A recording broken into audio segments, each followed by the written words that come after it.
my very first client, it was a rental property, and the client hadn't mowed it in about 6 weeks. And I was young and dumb and super naive. And I said, we could do it for $30 and we'll probably get it done in 45 minutes. Okay. 8 hours later, I Eight think I hours later. made 278 per hour average. And I didn't subtract expenses because I didn't want to lose money on my first job. So I probably broke even my very first job, lost a Saturday. And I was like, wow, what did I actually get myself into? And that was the moment I was like, wow, this might be a little bit more challenging than I actually thought it would.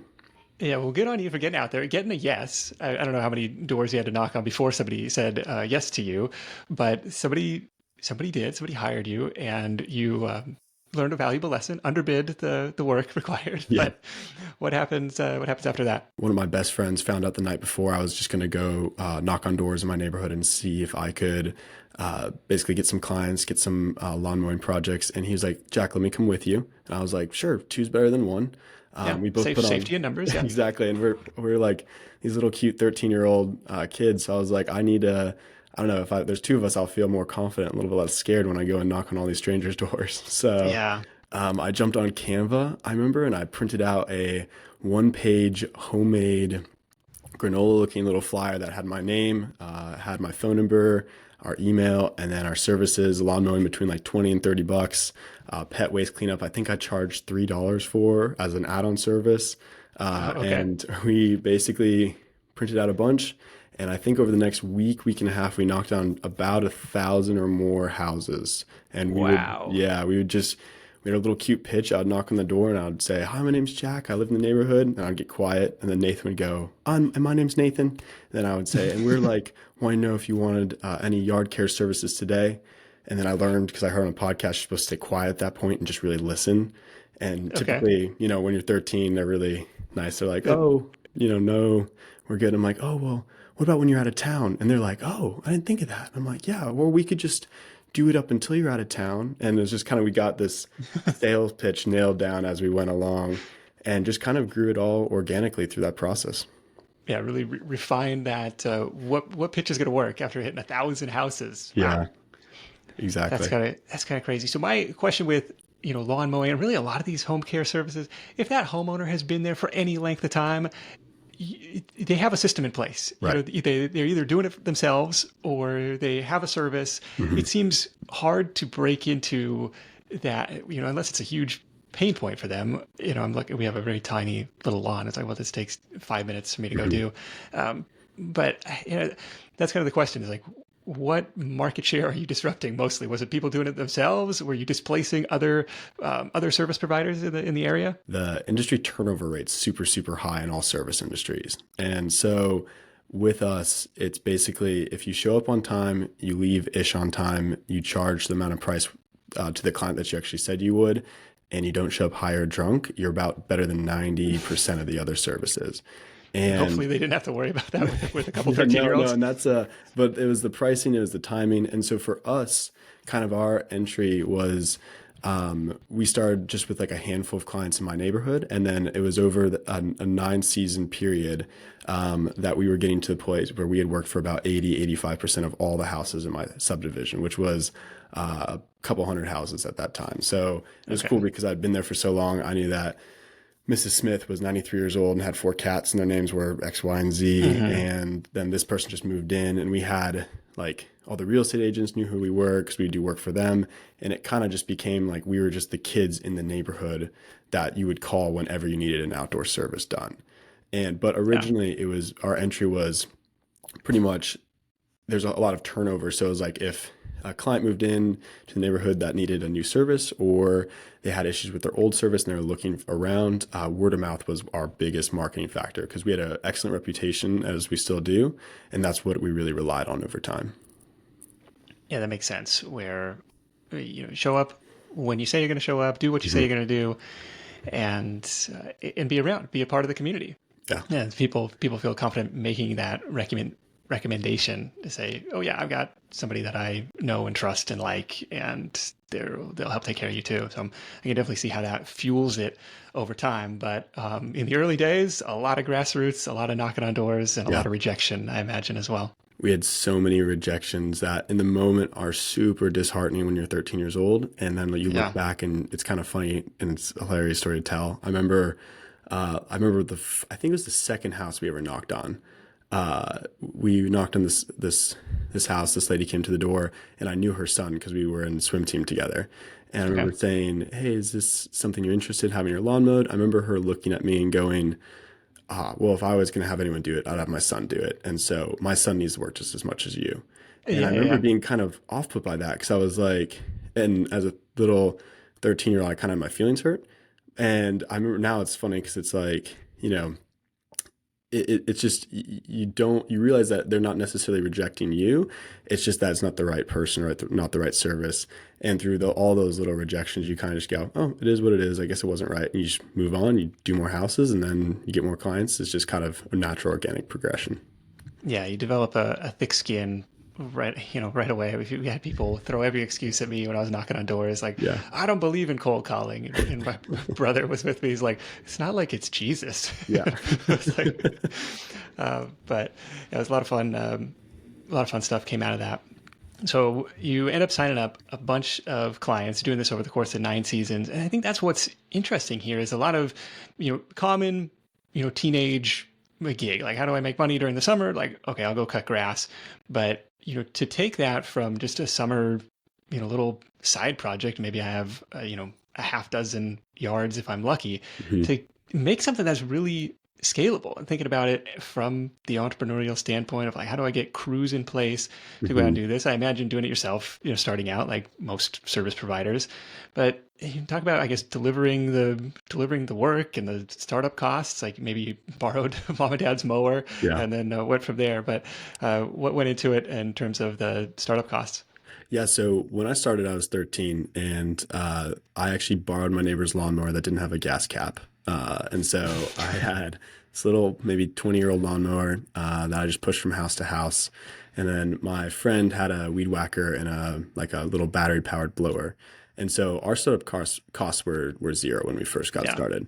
And then over those 9 summers, where it progressed to, it was completely different. Like our working cash flow by the end was close to $30,000, $40,000 just to keep track of all the projects we had, all the payroll, all the equipment rentals, material costs. We had a full-time office manager and staff to manage all incoming leads, estimates, financial, Wow. yeah. And so I would say there's kind of like out of the 9 seasons I did it, there was kind of three different, like every 3 years the business totally changed. So the first 3 years, it was just me and my buddy, and with my parents' lawnmower.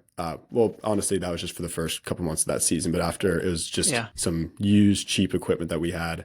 The next 3 years, it was starting to be like, okay, what does actually tracking your numbers look like? Am I actually making money at this project or not? We're breaking into social media marketing. We're breaking into some more technical construction landscape services like irrigation or maybe light plant design. And then the last 3 years was a full on, like all those large landscaping crew companies you see around, where we have full-time office, we have social media marketing, paid advertising, trained crews, we pull permits. Our last project we did was for $60,000, and it was a full front and backyard scrape, redo, new driveways, concrete, lighting. I think their Dang. planting budget was 15,000. People spend way too much money on their yards, but so it's kind of every 3 years. That's kind of that transition where like the business, kind of the operations needed to change, but it was kind of like constantly reinventing it as it went. Yeah, trying to rebuild that airplane while it's in flight, and Yes. that's really cool to see the evolution of that and some huge projects. Like, we're not talking about going door to door pushing a broken lawnmower anymore. We're talking about major, major landscaping projects. Right. Exactly. Yeah. And that's where that last 3 years kind of came in. Is we right at 2020, that was the year that we transitioned from primarily landscape maintenance, so like mowing lawns, cleaning yards, replacing mulch, into like a landscape construction and design firm. Which that transition came about for two reasons. I was actually going off to college at that point, and I couldn't mow lawns when I was out of state. And then the Yeah. other reason is the margins were just higher from a construction perspective, and it was easier to land high ticket clients and then work with them over a long period of time. Part of me wants to ask, why college? If you already got this thing that's, a six-figure business as a teenager, like, do I really need to go off and spend all this money on tuition? I've already got this thing. I could plow that investment into here and hopefully grow it. Yeah, no, I asked that, you asked that question once. I asked it to myself like every single day over the last 4 years, especially when I'm in my finance class and they're asking about, certain things that I've already, definitely they cover it from a different perspective, but I've real life experience that I think a lot of my other fellow students don't have. Yeah, it's not just theory. It's I got something to Yeah. apply this to. Yeah, no, like especially like even I remember in school, like when covering like the importance of cash flow. I remember most of the students were zoned out. I remember thinking to myself, oh yeah, like 2 months ago when my school called me and asked for a $20,000 check, and I had already made 20,000 that season, but I started 40,000 of other projects, and you can make it on paper, but you still have to have cash flow. Like that concept was, it was so real to me. I remember being like, okay, this is probably an area where I've learned that it's a little bit different for me. But for me, so I graduated high school in 2019, and I was really stuck because I had a friend that I'd made and met who was about 3 years older than me. His name's RJ at Greenworks Landscaping, one of the best character guys I know. And I remember he spoke with me and said, Jack, I'm 3 years ahead of you. I make a couple $100,000 a year. I work 6 months out of the year, and I own my own company. And this can be you in 2 to 3 years. Right. He's laid out the path. Yeah, and the best part is he's such a great guy. He goes, and I will show you how to do this. And I'm 18 years old, and I'm going, oh my goodness, my dad doesn't even make a couple $100,000 a year. And for me, I had to really sit down and think, is this more of an opportunity to bring me into my next area of life, or is this an area where I really want to focus on growing? And so for me, I recognize one of my biggest goals was to go to college and to graduate debt free with my degree. And so rather than looking at this business as my end all be all, I want to have the largest landscape construction firm in all of Denver, Colorado, which is where I was located at the time. Yeah. Mine was, it was an opportunity in a way to get to my bigger goal, which was going in and actually teaching others how to better run their businesses and actually better operate their companies. And so for me, I saw that through college. I saw that through getting a degree debt free. And I saw my landscaping business as a way to practice what I want to eventually teach and also pay for that opportunity debt free. Yeah, that's fair. I was just curious about that Oh, because, yeah. well, I already got something that's working here. Exactly. And my buddy has laid out the path. And Yeah. so that's funny. A friend of my brother's, like, who we ski with all the time, like similar, like landscaping business, works hard Yep. all summer long, Yep. but skis almost every single day in the winter because Yes, he does. it's like, well, I'm not cutting a lot of grass because nothing's growing right now. Or it's Exactly. covered in snow. I want to talk about the transition from kind of like the scrappy middle school hustlers going door to door to, now hiring other people to do the work. And if Miss Smith and her four cats, like, what's her reaction when somebody else shows up and it's not Jack showing up to cut the grass anymore? Like that first level of going from, solo service provider to more of an agency type of business. Mrs. Smith was very disappointed. But when she eventually sent an email or saw me, because I would fill in all the time as well when I first was transitioning, Yeah. and she would say, I hired you guys because I saw you on the first day and I don't know where you went. And I explained that where I was at, how many hours, there's only so many hours in the day. And I wanted to make sure I was doing a good job managing everything. Mrs. Smith was very understanding. But at that transition, it was really difficult, especially, I always worked with one or two other people. And so it wasn't just me by myself all the time. I always would hire friends. I played soccer in high school, so I had 3/4 of my soccer team employed by me, which the coach hated because How cool is that? That's fantastic. That's really cool. yeah, no, and my coach hated it because they'd come to practice dead tired because they already walked 15, 20 miles that day, and then they're supposed to run around a track out in the heat and they're already toast. But so for me, the transition was I already had recently, ever since the beginning, broken into the fact like, well, if you're charging the client about, let's say for round numbers, $50 an hour for a project, and you only have to pay 20, at that time it was $20 an hour to one of your employees. Well, you're netting the difference, $30 an hour difference. And if you can do that with 2-3 people at a time, you might be picking up that $60-$80 an hour going directly to you. And so for me, it was an opportunity. Well, I never had an issue landing the work. My issue was always finding the workers. And Okay. so that transition period, it started with just my friends, but then it also went to, I did LinkedIn posts, I did Indeed. We did a lot of hiring off of like ZipRecruiter, Nextdoor. I've done so many interviews at Starbucks, and basically it's other high school, college kids that come and sit down, and and you try you walk this narrow balance of looking as professional as possible, but then also letting them know, like, at least in the early days when I was 16, 17 years old, that, Right, this is right. a high school business. And I remember all the time I didn't, it wasn't an official rule, but in my head, I was thinking, well, the more mature they are, the better they're going to be. So I try to only hire people that were older and wiser than me. And so most of our crew was 3, 4, 5 years older than me for most of Okay. the time. So I was like one of our crew managers, Ethan. He joined back in 20, I want to say 18. I should know that. Yeah. But he just graduated from CU Boulder, physics student, remarkably smart, just so intelligent. But he worked with me for years and years, and I think he's about 4 or 5 years older than me. And so, which was really helpful because he's able to, it grows that level of confidence with crews and employees and clients. But it's definitely tricky when you're 16 years old hiring a 21-year-old to Yeah, and work you're with you. trying to manage somebody older than you. Yeah, it's a weird place to be. Yeah, no, it's definitely odd, but it's definitely after a little bit, it doesn't, you realize you're all kind of in the same boat, and it's not the end of the world. Is that where you like to be in terms of the pricing and margins, like a 60% gross margin on labor? You've mentioned, okay, I'm going to charge the client $50 an hour, and this is all estimate, like how long is this job going to take? But I'm going to pay 20 to the worker.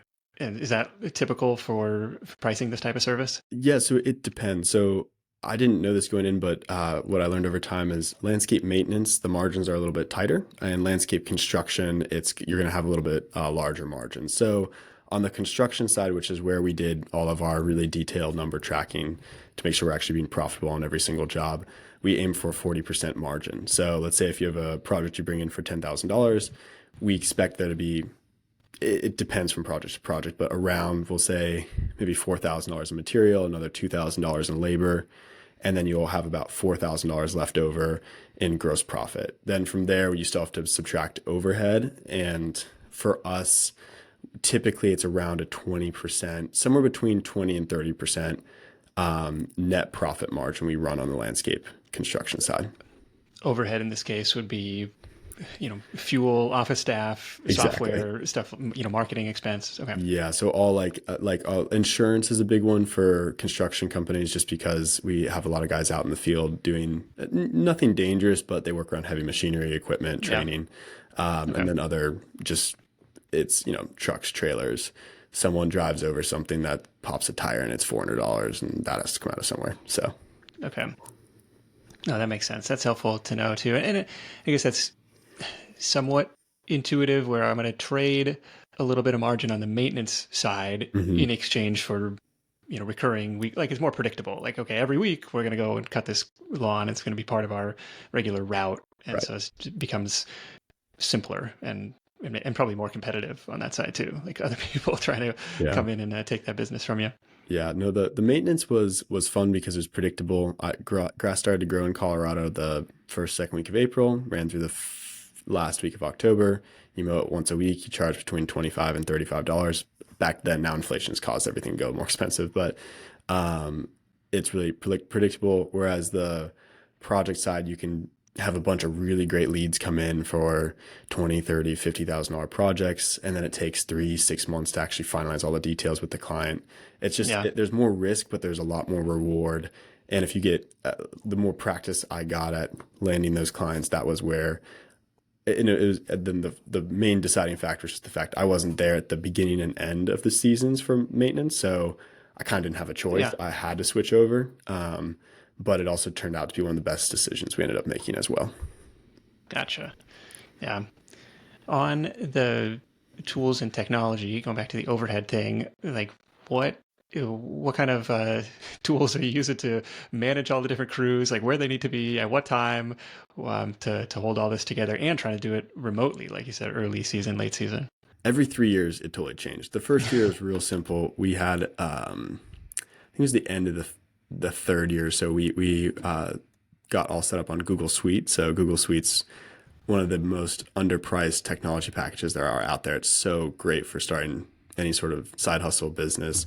And it allowed us to all have our individual emails, all share the same Google Calendar, and basically just have a place to put all of our documents in one place so everyone could take a look at things as they needed to. So for us, we just ran our schedule off of Google. So we would open up the notes on a specific day, and we would just scroll down to the notes, and we would see that there's 23 lawns in there, and we would just go in order. And the office manager that we had essentially would just make sure to put them in the right order, which was the most efficient route for that day. All right, so we got Google Suites, a super powerful tool to help keep everything in one place. Anything else on the tools and tech front? We also use QuickBooks. For a while, we also looked at entering into working with like Jobber and some other like CRM as well as scheduling projects. Those were all really helpful because before it was honestly just me running everything off a whiteboard in my bedroom. And when we had a team in an office and 2 different crews, 3 different crews and subcontractors, they all can't see that whiteboard. So from there, that's where we really started leaning heavily into those softwares, which for us saved us so much on cost, made us so much more efficient, actually created a good opportunity for us to grow. At what point was the call volume such that you needed, an admin staff to help answer calls and get things scheduled? Honestly, it was probably close to the 5th year when were doing about north of 100,000 in revenue. I think I hired it a year late. And that was when we were doing about 300,000 in gross revenue. For us, probably one of the worst days of my life was, it was about 10 days after quarantine started. So this was March, probably, or the first week of April of 2020. Yeah. We had one person post on Nextdoor saying, "Oh, we gave Yard Boyz a call. They were super helpful. If anyone needs anything, you should give them a call." That one post, I had probably 30 clients that we had worked for before respond to the bottom of it saying, "Oh, they're great. They're awesome. Everyone give them a call."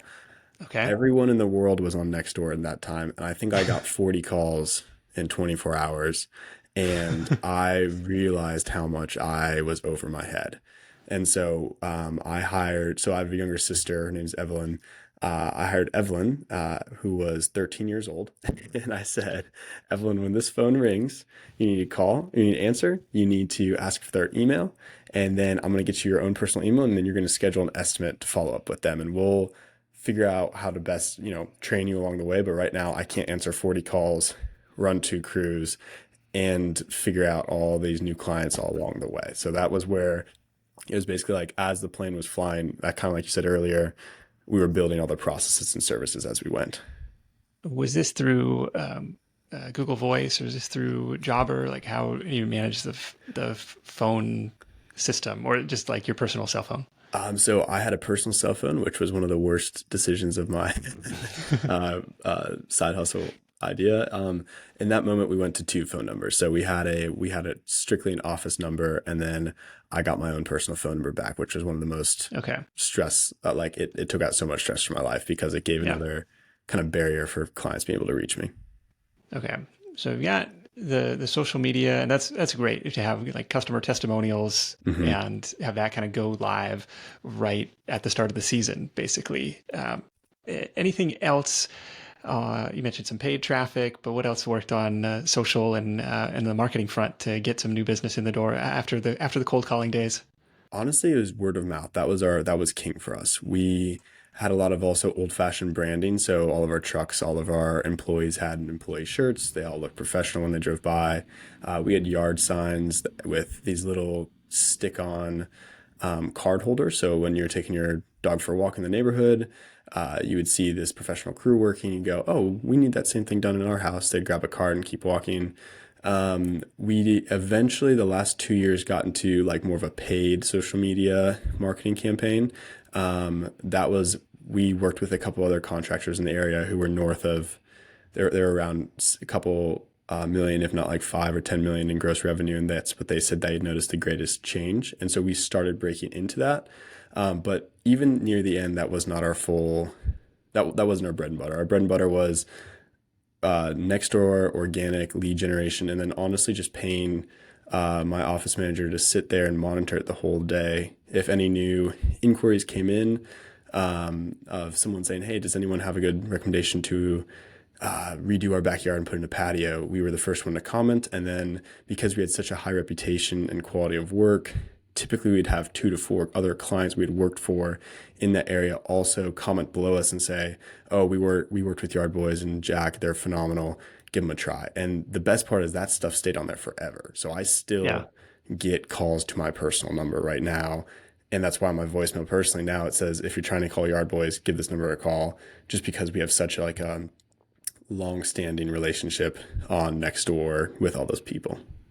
Okay. I like the yard signs with the little stick-on card holders. That's Yeah. kind of cool as people. And then just like the word of mouth reputation, and it's, you know, like as you know, it takes years to build and moments to ruin if something Yeah. does go wrong. So like, you have any horror stories of not being able to fulfill the work or anything like that? In all of my time doing my company, I got one bad review. And it directly corresponded to that week period where I got so many calls right during COVID, and we just didn't have Mm. the volume control set up. It was an elderly lady who I had answered the phone and said, "I'll get back to you in a couple days." And I had misplaced her number, lost it completely on my phone, couldn't call Mm. back. And then she posts on it on Nextdoor and says, "Yeah, I called Yard Boyz, but they haven't responded and they totally lied to me." And I was like, "Oh, I can't find your number. That's not my goal. I Yeah. just completely lost it." And so I messaged right away. I'm like, "I'm so sorry. We'll get that fixed." I call her up. I say, "I'm so sorry." So she wanted, I think, lawn mowing at the time. We didn't offer that at that time. But I said, "I've got 3 hours on a Saturday. I don't have any other work to do. I'll come by and personally do it." I didn't actually do any work anymore, but I was like, "Oh, well," Yeah. she seemed like she was in her 60s, 70s. I was like, "I'm more than happy to stop by. It is what it is." I was like, "Would you mind deleting that just because that was totally my bad? That's our reputation's everything." And she goes, "Oh, of course, not a problem. I mowed her lawn for free, didn't charge her. I watered her trees when she was there," she asked me. And then about 2 months later, I checked and it was still up. And so I called her and I said, "Hey, is it okay if I get that taken down? I just like really want to make sure we keep our reputation good." And she goes, "I'm sorry. I'm having a bad day. My dog dies," and hangs up on me. And so that thing is still on Nextdoor. So I unfortunately Oh never got it man. taken down, but that's the only one at the time that we had before so our reputation was everything. All of our Google reviews were 5 stars. Yelp was 5 stars. Nextdoor was as good as it could be. So, Okay. Yeah, I was going to ask about, what role like the Google Maps listing and the Google Local mhm. Business or Yelp played in this. So it sounds like, yes, we did create profiles on there, even Yeah. though starting out like just almost subdivision specific, like starting out super, super local, but going a little bit broader and setting up those profiles. That's correct. Yeah. So the thing with there's so many competing. There's Yelp. There's Home Advisor. There's one called Angie's List. I think it just got rebranded. I can't remember what it changed into, but um, there's also Thumbtack. There's probably about 10 to 15 places where you can get reviewed on. And so for us, we had to pick about 5 that we really focused on growing. And for us, that was Nextdoor, Yelp, Facebook, um, Instagram the very last year, and Google reviews. And Okay. because with those kind of 4 to 5, we had them tagged into our website, so it automatically showed on our website the best reviews popping up there. And so that was kind of where we got all of our work. It was word of mouth, organic, which is honestly the best marketing you can do, Right. and then just your standard old fashioned business cards out in the driveway next to a lawn sign. Like what's cool about the service industry is it's still a good 10, 15, 20 years behind everything else. And so if you just kind of implement some technology, but still tie it in with those fundamental, you know, old timey marketing things back in the 1950s or earlier, like with just old fashioned clean branding, you're going to be miles ahead of most of the other people in the industry. Yeah, I mean, one reason I like businesses like this is like a lot of the existing competition is, they don't have a website. They're, Mhm. not, you see like fax us for a quote type of stuff. Like, no, just, make it easy for me to do business. I'm used to Amazon Prime. Like I just click the Exactly. button and it shows up at my house, like easy, right? Like Yeah. make this easy. We had Johnny Robinson from, Squeegee God on Twitter, like doing Yeah. his window cleaning business. He's like, so much of the branding and reputation is online. Yeah. It's the digital presence. It's, how you answer the phone. Yep. It's like you show up, if you're uniformed, you show up when you say you're going to do, Yep. and you charge what you say you're going to charge. Like Yeah. you make it easy, make it seamless. So that's one reason I like it. The other reason I like these types of businesses is just, growing demand, like just people like, I don't want to bother with this anymore. Like Yeah. people hiring out the service and a diminishing like labor pool of people who want to go into blue collar type services. So I think it's a great place to play and one that you've done really well with. Did you do anything specific to solicit those Google reviews, Facebook reviews, Yelp reviews as you're wrapping up a job? Yeah, of course. So with all of us, like how I viewed it is we want our reviews to be an accurate representation of who we are. And the nice part was we always had really happy, really awesome clients. And that was just because we went above and beyond kind of the service. Because with landscaping construction, we are not a product business, we are a service business. And so does that mean if at the end of the job they say, hey Jack, we'd love to talk with you about the project. Do you want to sit up in the front porch and just look at the yard? I will sit there for 2 hours and generally enjoy my time talking with a client that we just did a big scale project for. And so through conversations like that, if I can tell that they were really happy with kind of the service provided and how it worked, I'll say, one thing that's really important to us is getting these reviews. And it's the best thing that we could do. Would you be comfortable filling out a review? We won't tell you what to say. We'll just send you a couple examples of what other people have done. And for us, it was 100% of the time, or that's a lie. It's 95% of the time they would say, oh, of course, we'd love to. And that was the best part is they would, in those reviews, since they're all organic, they would highlight different factors that I might not even thought to mention, but they're like, oh, they got back to us on time. Oh, Jack took his shoes off before he went in the house. Oh, like those little details that kind of set you apart because you are a service-based company. So.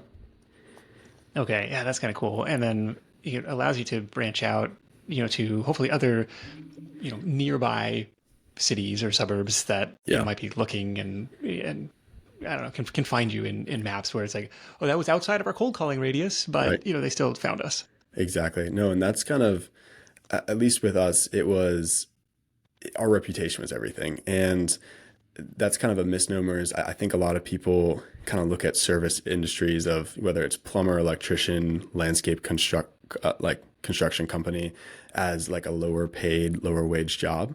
And it definitely is for some, but it's funny most of the time from what I've been hearing through my experiences starting out, even as like, I was 16, 17 in high school. I was making about $500, $600 a day in profit 4 years ago. And that was me waking up, mowing lawns. As a high schooler. Yeah. It's like insane money. Yeah. It's not rocket science. It was just cutting grass. And I would listen to a bunch of business podcasts, whether it's from the Wall Street Journal or Guy Raz. And I was learning about business, something I cared about, making money, making $500 a day, getting a really bad farmer's tan. But at 17 years old, that's all really... It's pretty straightforward. So it's funny that like there's a huge opportunity here and people just aren't really, they just don't really know, which is kind of what the cool part was is it's like it's overlooked because it's so obvious. Yeah, there's a lot of people toiling away looking for that elusive passive income stream where you might be better off in the near term, especially just going out and solving somebody's problem. Yeah. No, that's a good way to put it. What did, toward the end of this thing, what was like a day in the life logistics for you? Was this bidding jobs? Was this, trying to play puppet master on the different crews? You got to go here, you got to go here. What was your role at the end of this thing? Yeah. So I think probably about midway through or to the end of running my business, I realized that you make your money when you run a business, you make your money when you don't spend your time running the business, but you spend your time fixing it and making the business run better. And that was a hard transition for me because I'm used to, we're short a crew. I'm 17, 18, 19 years old. I can go move some rocks for 8 hours. I'm going to jump in. Yeah, I'll just go do it. Right. Yeah. Right. And so for me, one year, I set a hard line of this year, Jack doesn't do any work. And it's not because I'm lazy. It's just because if I move rocks for 12 hours, I probably already had 15 hours of other stuff I need to do, and that's going to be late now. And so a day in the life for me those last couple of years is I woke up before all of our crews woke up. So we started our projects at 7:30 in the morning. I woke up at 6:45, 7, went downstairs, opened up my laptop, my phone, responded to some emails, responded to some client questions, followed up on estimates. Then typically by 8:30, I went to the job site, talked with the manager, walked around, really having that hands-on, making sure that everything was done up to my standards. Because as the owner, like, you're going to catch things that a client would catch that just the people doing the work, they're there the whole day, they're just going to miss. And Yeah. so, I But try not to be. isn't that just like, this was like mind-blowingly frustrating for me as like when I was running painting crews in Yes. college. Yeah. It's like you can see from your truck on the sidewalk, like, Yeah. before you even get out of the car. Yeah. Like, did no one notice that the masking didn't come off that upper window or whatever? Exactly. It's just like, I don't know, like the attention to detail just like was was really frustrating. It's Yeah. like, come on, guys, like, if you don't have time to do it right, when are you gonna have time to do it over? Yeah. No, I mean, and we work, all the guys we worked with were really great, but occasionally we hired some people that I had to let go. And I do remember, just as one funny story, I remember going to a job one day and telling one of the guys, okay, you can go ahead and start planting those plants, because he was sitting on a shovel, not moving it. And he goes, okay, sounds good. And he like brings a couple plants over, and they're all in those plastic Home Depot, but we didn't have them from Home Depot, but those, standard plastic buckets that are disposable. And I remember he looks at the plant and he looks at me and he goes, do I take the plastic off before I plant it, or do I plant it with the pot in? And I remember being like, okay, it's a good thing I'm here just to double check certain things, because when you go and you plant all these different plants in the buckets, you're supposed to take off, or just little things where it's we had one time, the guys were so tired at the end of the day. We had two different shades of mulch, and they had mixed them and put them all throughout the yard. So we had like a red and a brown mulch mixed together, which to me, it's extremely obvious when you look, but they've been there all day. So they were just moving, they're trying to get out of there. And so when my day in the life, it was wake up, emails, real quick double check to make sure everything's going in the right direction. No plastic pots were in the holes. And then run some deliveries, also on the phone with suppliers, clients, confirming questions or answering things while I'm doing deliveries. And then from about 11 to 2 in the afternoon, I went to the same Starbucks every single day, sat on my computer, and then just worked on whatever, as the business owner, whether it's payroll, fixing a glitch on the website, running our next email ad campaigns, answering questions from the office. That's kind of how the day in the life was near the end. Yeah, that's helpful to hear. Like, still a little bit of hands-on. Like, I got to show my face and like be the leader for these crews, and hopefully, plug any holes before it sinks the ship. Yeah. But also being this, business owner, kind of like having a higher level view of things. Where's the business going? Did you ever run into like the imposter syndrome of biting off more than you could chew, or bidding a 5-figure job for the first time, or a $25,000 job for the first time? And you're like, can we really get this done? Do we really know how to deliver? Yeah, I think that's a place I perpetually live in, is imposter syndrome. And it's funny, even when I was getting ready to do this interview, I was like, oh my gosh, what if I forget all the stories I did for the last 9 years? And what if I just don't have anything to talk about when he asks me questions? And then, of course, my next thought was, well, that's okay. I'm sure you'll remember as you go along. But so I think for me, it was big too, because I went to college out of state. I was still running things from an operational side from my dorm. But I was in class full time. I was studying. I played on intramurals. I, went to class and did homework and went to the library and ate at the cafeteria. And then in spring break, I would jump on a plane while all my friends went to Florida, do whatever they're going to do.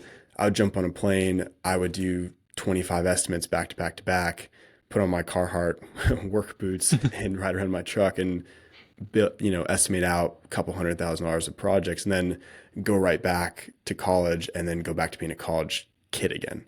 And so for me, I definitely, it's always been an area where I don't think I've ever felt qualified to, and still weird to this day. Like if I told a client, oh, that'll be $25,000. Like in my head, I'm like, oh my gosh, what if they know I'm just like 18 years old or 19, Yeah. and they're like, no, that totally makes sense, sounds good, and then we'll do it, and they're so happy, and then I get in my truck and I close my eyes and I go, all right, you're doing it, you're doing good, just keep on Yeah. going. So that's a place where I feel like I never fully gotten out of, but it's a place where I'm trying to continue to grow in.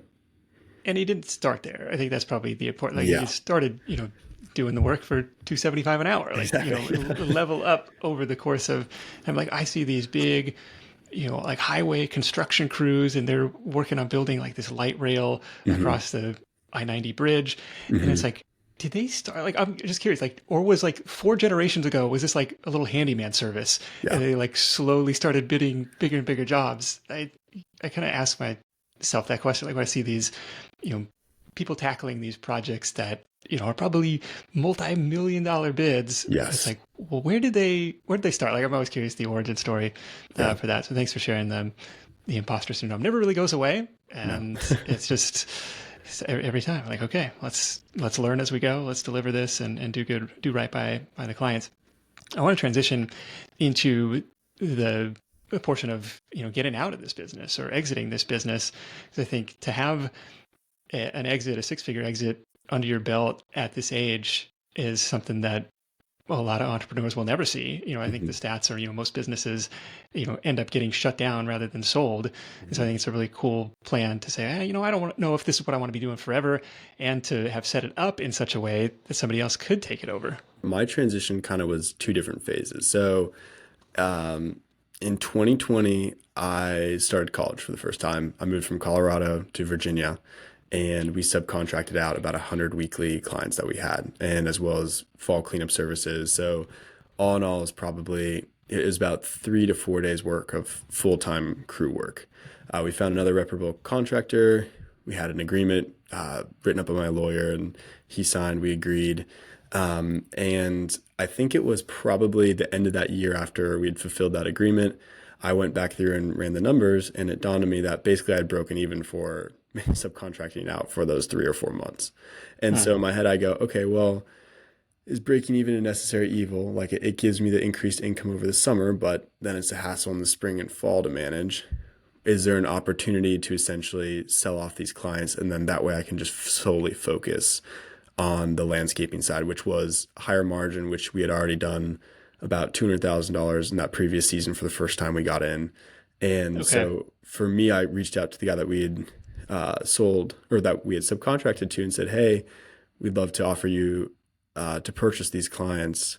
Is that something you'd be interested in? And so then that was the summer of 2021. We signed a deal for $55,000, which was the purchase of all our client book, residential maintenance client book. So any services that were basically a weekly lawn mowing or an aeration client, spring or fall cleanup, things of that nature.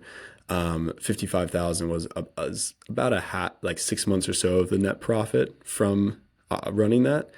And in the lawn maintenance industry, that's pretty uncommon because none of them were under contract, which is where most of the value comes in typically.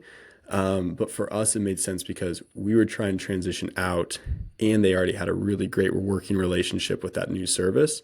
And the Okay. clients had, I think, and this is what blew me away. The new service had a retention rate, I think, of close to 90 or 95%, which is Wow. completely unheard of. I told him, I said, I'm gonna be honest, there's no guarantee. I think if you do it right, you'll probably keep 70, maybe 80%. Hmm. And he goes, okay, that makes sense. And in the back of my head, I was like, you never even really know. And I think we checked back from the following year and he had close to 90, 95% retention. And I was like, wow, that That's spoke great. directly to his quality because we actually had trained him too on how we ran it. And then also that ease of transition between the two. Okay. So for the buyer in this case, they're looking at, okay, these, recurring maintenance clients are not under contract, but they Right. just, they they have this ongoing need, and Right. currently Yard Boys is solving this problem. We can step in Exactly.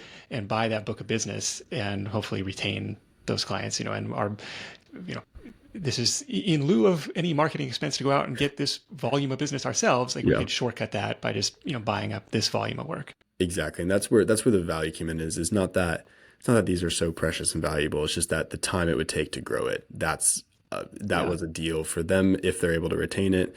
And even from the numbers, it turned out to be a major success for them as well as for us. Cool. All right. And then it sounded like that was part one. What was the second Yep. part? The following year is 2022, my junior year of college, and I was like, all right, I do know for sure I'm not going to be going back in and doing landscaping after I graduate. Let me shop around and see if there's a buyer for the rest of this company, essentially. And so, one thing I Which is didn't more mention, challenging because it's one-off projects, right? yeah, no, it's one-off projects, it's employees, but there's so much turnover in employees, and this one was even way more tricky. And so, Yeah. and a couple years ago in high school, I had applied and won first place in the local Colorado competition for the top youth-owned business in that state.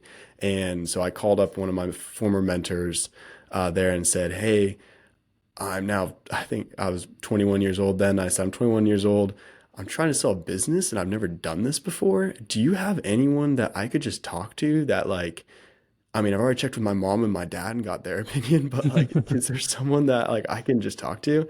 Yeah. And one of the ladies I knew there has been majorly helpful over these years, said, "Let me give you contact. This guy's worked on, he works for a private equity firm, and I'm sure he'd love to talk with you." And so I met with him. He had a free opportunity at 6:45 in the morning downtown. So I woke up and ran downtown, Yeah. got breakfast with him, and it was so helpful. He said, "Don't overcomplicate it. You check a couple websites to see what the current market rate is for those things, see how your company compares, and then create an offer that basically looks similar to what you're seeing open in the market."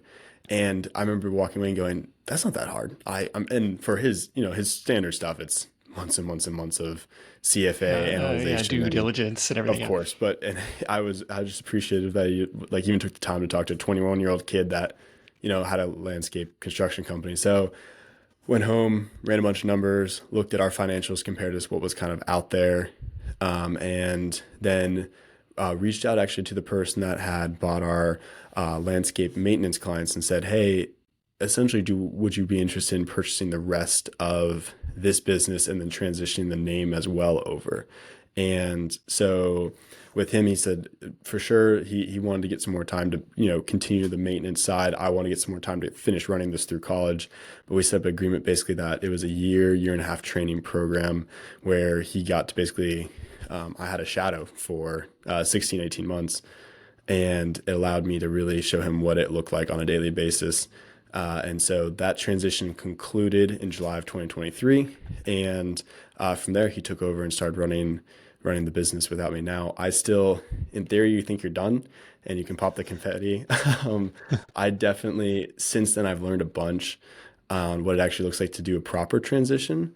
And even since we have transitioned, we've definitely have experienced some troubles, just because when it goes from you're literally running everything to someone that you worked with for even a year, 2 years, 3 years, taking over, there's a lot of stuff that can come up with that. So that's kind of how that transition worked. Is it was an opportunity for me because I can move on past that, but then also he could enter a new industry that he didn't necessarily have enough experience in to enter on his own. Okay, so it wasn't putting it up for sale on any online business brokerage like a Biz Buy Sell or anything. It was like, look, we already have a relationship with this potential buyer, and just kind of like floating that idea. Hey, you already bought our maintenance business. What do you think about the other side too? Exactly, yeah, and with our lawn maintenance clients, when that first transition period, we did shop around with some other local areas, and the impression we got in from the research I did, it was just the issue of when you transition from one company to another and there's no contracts involved, the dollar that they would be willing to spend would be lower than this other person, since they already had the relationship. And so that was just, we did with the first time around. And then the second time I was like, all right, there's a lot being said that you already, in your network, you already have relationships with people and you know how they work and you know how they run their business. And we already had seen success in how he transitioned before. And that's why I decided to go with him again for that second term. It's an interesting one because it's like for one-off projects, yeah, you're buying basically the team and their expertise, but like you said, there's a lot of employee turnover, or there can be. It's like almost you're buying the the online reputation and the goodwill that you Right. have built, like the marketing engine almost, like Yeah. to, even though these are one-off projects, like I'm reasonably confident that more lead flow is going to be coming through on Mhm. the basis of this foundation that you built. Yeah. And the other thing that I would add as well too is it wasn't as simple as, oh yeah, we'll sell you our website for, couple hundred grand or whatever. That wasn't it. It was we'll transition mid-season, so July's peak everything. So and it will come with whatever contracts we already have under contract as well, with no guarantee.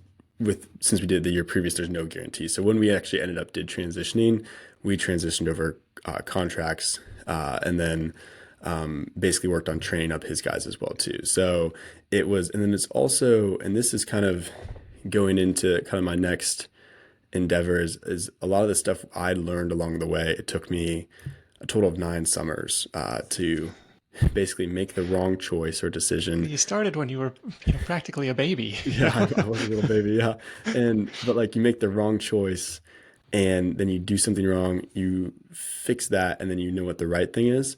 And so the real value came in that training along the way is don't do this, don't do this. This is how we Yeah. do it. And there's always opportunity for more growth, but this is what we found that works. This is how you run your employees, your operations, your whatever it is that is you're actually working with. Yeah, absolutely. So that leads us nicely into, well, what's next for you? What's got you excited these days? Sounds like you're kind of winding down the transition phase and now off to the next project. Yeah, so I walk in graduation in May, so I'm Oh super my gosh, excited to. not even graduated yet. Well, congrats on that. Yeah, no, thank you. I'm all finished. What I really learned in high school is yes, I made a really good amount of money. I paid for my college debt free. I've been to Europe twice. I paid for. I went to New Zealand for an internship in real estate development consulting. Like I've had a lot of great opportunities and it's paid for a lot of opportunities for me to grow into. However, the real growth was in learning what it looks like to actually be an entrepreneur and like learn how to talk to clients and how to know what it is to actually figure out if you're profitable or how to sell services. And I learned all that in high school. And so for what I'm working on now is basically I'm building an online course that's going to be launching June 1st, where it's really designed for other high school students to really start businesses with that they want to start. And from my perspective, like my parents all the time were asked, how did your son learn that? And for me, it was just because of the practice and like the failure, and then Yeah, you it was doing the thing, trial and yeah, error. Yeah, exactly. Yeah. And for me, I want to be able to basically create a course where you're able to follow. It takes kind of the guesswork and that scared, like, oh, like, do I get clients? Do I buy a lawnmower? Do I go on social media? Like whatever it is, like, I want to be able to create an opportunity because a bunch of my friends in high school, the only difference between me and my friends in high school is that like I knocked on doors before I fully realized how difficult it's going to be. Like, there's nothing real special about my story. It was just the fact that like I did it before I really thought it through. And so I wanted to create a course that allows kind of students to know what that next step is, what it actually looks like, and to take a lot of the guesswork and the nerves out of what it looks like. And then also give parents a way to allow their kids in high school to maybe, whether it's mature, grow up, learn what it actually looks like, what business works, how to manage money, how to talk to people, whatever it is that they're really looking and want to actually grow in. I guess my generation word would be called like adulting, how to adult in a better way. So yeah. Instead of looking for a job, go build yourself your own job. Build your own income streams. yeah, And I love this call to. Well, didn't really give myself a chance to overanalyze or overthink it. I just started knocking on doors, and sooner or later, people said yes, and then I had to figure out the next step. Well, how am I going to deliver this work? And then enough people said yes that I needed to hire help to go deliver this work. And then I hired my exactly. sister to answer the phones. And Exactly. it is like, it's such a cool story. So this is mudlabscourses.com. You can find Jack's upcoming course offerings over there. We'll be sure to link that up in the show notes as well. Again, Mud Labs Courses. Super inspiring story. Really appreciate you stopping by and sharing the goods on how you built and eventually sold this thing. Let's wrap this up with your number one tip for Side Hustle Nation. Wherever you're at, you probably have enough information to get started and you know what you need to do to start. You're probably not starting just because you're nervous to. And so I think there's a lot of, for me, even like when I was going to start this new, like building the course, I was like, oh, like, do I need to, do some more interviews or do some more podcast interviews or really understand my business more? No, I do. I have an understanding of what knowledge I've grown in. And so I just need to take that next step and offer that and not get stuck and overthink or get nervous. I just need to go for it. And so for me, I think there's a lot of beauty in just kind of stepping out before you really know exactly what your next step is, but you know what the first thing you need to do is. So for me, I would say that's going to be my number one takeaway, and that I really built my business around is I didn't let myself overthink things because I'm a natural overthinker. I just landed a project for 20, 30,000 and then went, oh my goodness, I need to figure out how to do this one part of the project that I've never learned before. And I need to, what does it look like for me to get there? That was how I set a deadline and then I had to fulfill it by that time. And I was impressed with how things were able to work out. And I'm definitely could totally believe that that's an opportunity for everyone else as well too. Yeah, this is the entrepreneurial skill set. It's, figuring it out. Every step of the way is, up against the ceiling of your skills and ability, and it's your job to figure it out. Where do we go from here? So I like this call. You probably have enough information to get started. You don't need to know steps 2 through 10 to get started. You just got to do the first thing. So I like that one. A couple takeaways before we wrap up. One is this mention of yours to be the business owner and not the business doer, and trying to get out of that as soon as possible to kind of wear that CEO hat. And if that's where you want to scale the thing, and if you love cutting grass, like, hey, that's fantastic. We had somebody, like, if you love teaching video game classes, keep doing the thing, right? You don't want to, get rid of a job you love in the name of, growth and scale. But if that is where you want to go, then you got to be the CEO. You got to be the business owner. Second thing was just, reputation is everything. And to have that foresight as a teenager and to, show up on time and be respectful, and especially with people's property, like they've got a lot of equity and money tied up in these things. Like it's, not that anything isn't reversible, but like there's potential damage to screw something up. And so you be a reputable and respectful person there, because, all the branding that can happen in person can also happen online, with the example of people flaming you out on Nextdoor. You don't want that to happen. Again, your listener-only bonus for this episode is my list of 101 service business ideas that you might be able to apply some of Jack's tactics to grow a side hustle of your own. You can download that for free at the show notes for this episode, or just follow the link in the episode description of your podcast app. We've got a whole host of blue-collar service business examples. We've covered the pooper scooper business, the window cleaning business, mobile car detailing. There are lots of examples kind of in this ballpark if that is up your alley. So we're trying to link up a few of those other examples in the show notes as well. But big thanks to Jack for sharing his insight. Thanks to our sponsors for helping make this content free for everyone. You can hit up sidehustlenation.com/deals for all the latest offers from our sponsors in one place. And thanks for supporting the advertisers that support the show. That's it for me. Thank you so much for tuning in. If you're finding value in the show, the greatest compliment is to share it with a friend. So fire off that text message. Hey, check out the story of this guy who started this teenage business and grew it to 6 figures, paid for his college. Really inspiring stuff. I hope you help spread the word in that way. Until next time, let's go out there and make something happen. And I'll catch you in the next edition of The Side Hustle Show. Hustle on.